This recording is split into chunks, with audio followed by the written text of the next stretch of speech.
L'immigration, parlons-en. Nous sommes ici à l'île Saint-Denis avec des gilets jaunes de plusieurs communes du 93. Le fameux 9-3, bien placé pour parler d'immigration. Emmanuel Macron a annoncé vouloir ouvrir un débat national sur l'immigration et sur l'introduction du quota pour l'entrée des étrangers. Il s'agit en plus d'une tentative d'escamoter le débat sur l'injustice sociale et de diviser, de faire croire aux Français que la France est généreuse, voire trop généreuse, avec les pays du Sud ou du tiers-monde, et qu'on ne peut pas accueillir toute la misère du monde, comme on l'entend répéter trop souvent. C'est faux. C'est tout l'inverse. Et si M. Macron veut qu'on parle de l'immigration, il faut que tout le monde sache ceci. La France ne possède ni mine d'or, ni uranium, ni pétrole, ni café ou cacao, ni coltan, ce minerai indispensable à la fabrication des avions ou des smartphones, par exemple. Et ce n'est pas le camembert français, si bon soit-il, qui peut lui servir de monnaie d'échange pour tout ce qu'elle ne possède pas. Alors la France a recours au pillage et à l'échange illégal. Après l'esclavage et la colonisation, la France continue à voler les ressources de nombreux continents, dont l'Afrique, en leur imposant des traités aberrants, des cultures intensives pour l'exportation, source de famine pour des millions de paysans et leurs familles, et en imposant des guerres. Il faut aussi parler des fameux biocarburants présentés comme écologiques. Les biocarburants ont ruiné l'agriculture de très nombreux pays du Sud. Ils nous sont vendus comme une source d'énergie alternative propre. Mais sait-on que pour produire ces agrocarburants, on brûle des millions d'hectares de cultures agricoles, une véritable tragédie pour les petits paysans et les éleveurs, notamment en Afrique. Et la production des agrocarburants nécessite beaucoup d'eau. Il en faut 4000 litres pour obtenir ne serait-ce qu'1 litre de bioéthanol. Le réservoir d'une voiture de taille moyenne fonctionnant au bioéthanol contient 50 litres. Pour fabriquer 50 litres de bioéthanol, il faut détruire 358 kg de maïs. Avec 358 kg de maïs, un enfant zambien ou mexicain vit une année entière. Même chose avec l'huile de palme utilisée pour la fabrication de agrodiesel. Au Cameroun, c'est le groupe français Bolloré qui a fait main basse sur une grande partie de Palmeraie.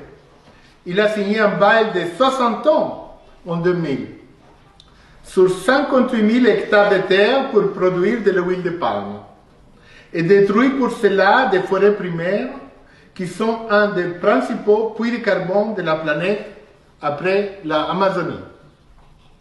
L'écrivain suisse Jean Ziegler a écrit « Sur une planète où toutes les 5 secondes, un enfant de moins de 10 ans meurt de faim, détourner des terres vivrières et brûler de la nourriture en guise de carburant constitue un crime contre l'humanité. » Quand les grands groupes français implantés en Afrique comme Bolloré ou Villegrain se vantent des bienfaits qu'ils apportent sur place en construisant infrastructures, ils ne disent pas comment ils expulsent les familles entières de leurs terres ancestrales, comment ils détruisent leurs potagers et leurs vergers, leur savoir-faire, transmis de génération en génération en matière de connaissance des sols et de sélection des graines.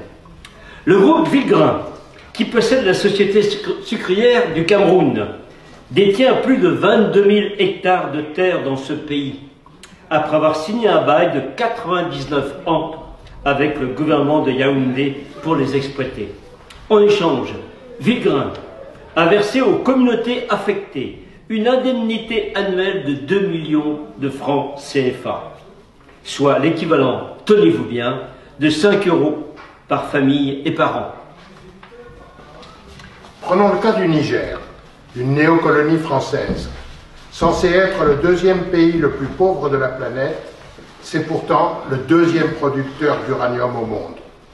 Pour nous fournir de l'électricité par le biais des centrales nucléaires, Areva importe près de 40% de sa production d'uranium du Niger. Mais depuis plus de 50 ans, Areva ne reverse qu'une redevance ridicule de 5,5% sur les milliers de tonnes d'uranium naturel qui sont extraites du Niger. Ainsi, la population nigérienne ne bénéficie d'aucune retombée économique, elle n'a droit qu'aux conséquences de l'exploitation de son propre uranium, c'est-à-dire les contaminations radioactives, notamment de l'eau, les énormes masses de déchets radioactifs stockés à l'air libre, sans compter la désertification qui ruine l'économie pastorale. Areva a déjà épuisé à 70% l'aquifère carbonifère des régions qu'elle exploite dans ce pays, à raison de 22 000 mètres cubes d'eau par jour, et cela depuis plus de 40 ans. Ajoutons que la ruine du Niger ne concerne malheureusement pas que l'uranium. Avec ses 20 millions de têtes de bétail, le pays pourrait en fait connaître une relative prospérité. Mais voilà, le Fonds monétaire international, le FMI, a imposé la fermeture des services vétérinaires locaux afin d'ouvrir le marché aux multinationales étrangères.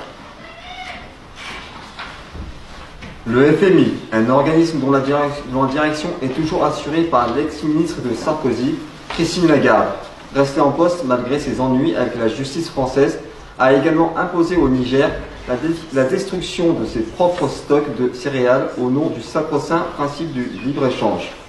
Conséquence, plus de stocks pour faire face aux aléas, et la famine attaque désormais ce pays africain tous les 2 ans. Qu'on ne s'étonne pas ensuite si les Touaregs se révoltent contre cette situation ou si des Nigériens essaient d'émigrer. Prenons un autre exemple, celui du Sénégal.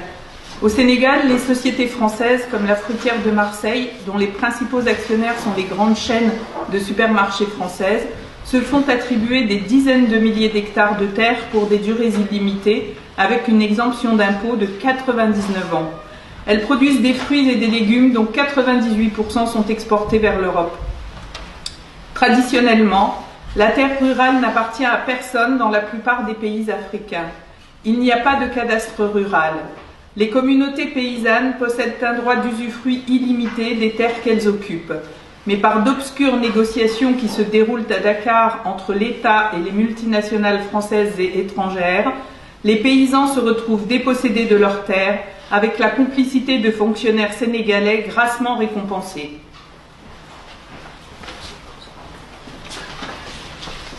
Une des techniques utilisées par les oligopoles, le mot olive venant du grec et voulant dire tout petit nombre, pour ruiner un grand nombre de pays à leur profit, c'est aussi le dumping, c'est-à-dire une baisse artificielle et temporaire des prix qui permet d'éliminer les concurrents locaux et ensuite de fixer les prix alimentaires à la hausse.